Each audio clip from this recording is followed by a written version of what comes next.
Segment 4, gender, or the absence thereof. Harvey Mansfield, quote. This actually, as a parent who's writing big checks to a child in college, and this is the one that brings tears to your eyes.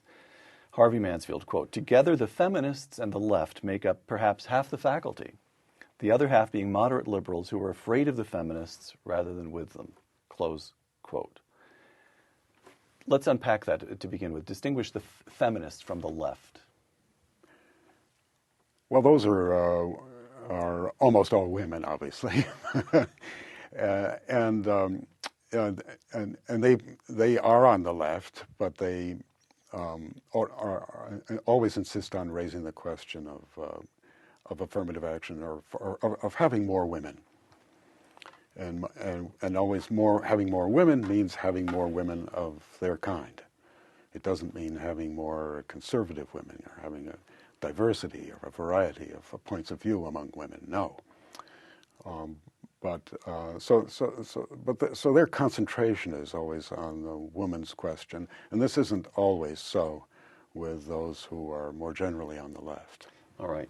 Now, this question you've just touched on, this question of diversity. Diversity is the word that gets used over and over again, and you have made the point that on the government department, there are roughly 50 professors, yeah. And you have said about 3 conservatives. Yes. So I put to you what you already know, which is that if there were 50 professors and only 3 women, Harvard University would be all over that in a moment. If there were 50 professors and only 3 persons of color, the university would be all over that because Harvard University cares about ethnic and gender diversity. Mm-hmm. But 50 professors and only 3 conservatives, shrug. Yeah. Why doesn't the university, of course Harvard is the example we're using, but what we're saying is true of university after university, why shouldn't it care most about intellectual diversity? Well, of course it should, but it doesn't. These people all of a sudden go moral and saying, oh, you mustn't force us to make appointments on the basis of politics. So we only choose whoever is best. And if it just turns out that you've got 47 liberals and 3 conservatives, well, that is funny, but it's not really objectionable. And it isn't as if you conservatives really suffer. You're being conservative, you probably have more money than the rest of us. Well,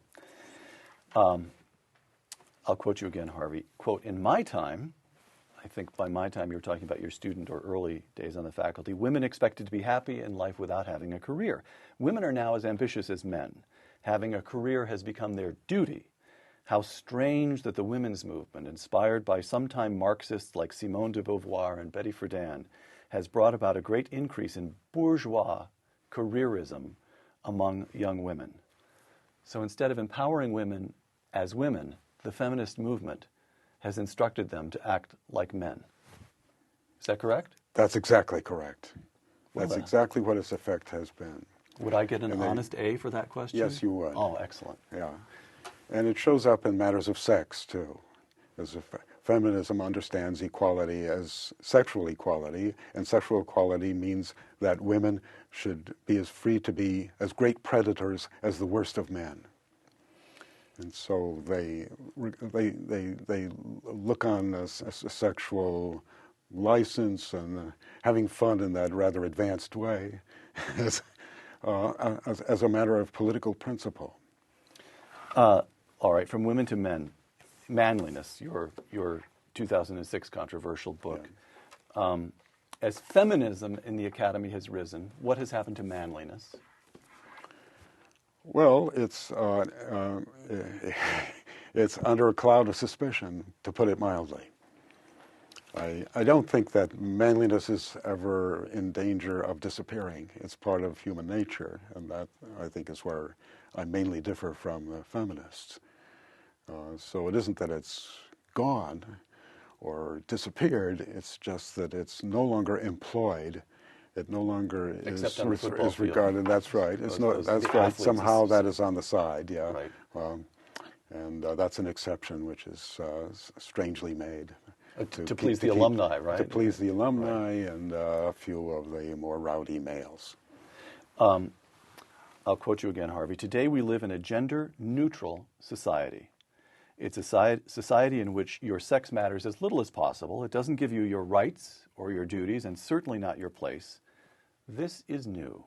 It hasn't been done before in human history. The gender-neutral society is really a kind of experiment. How's the experiment coming out? Well, it's hard to know because it doesn't regard itself as an experiment. It regards itself as a perfectly natural development out of democracy.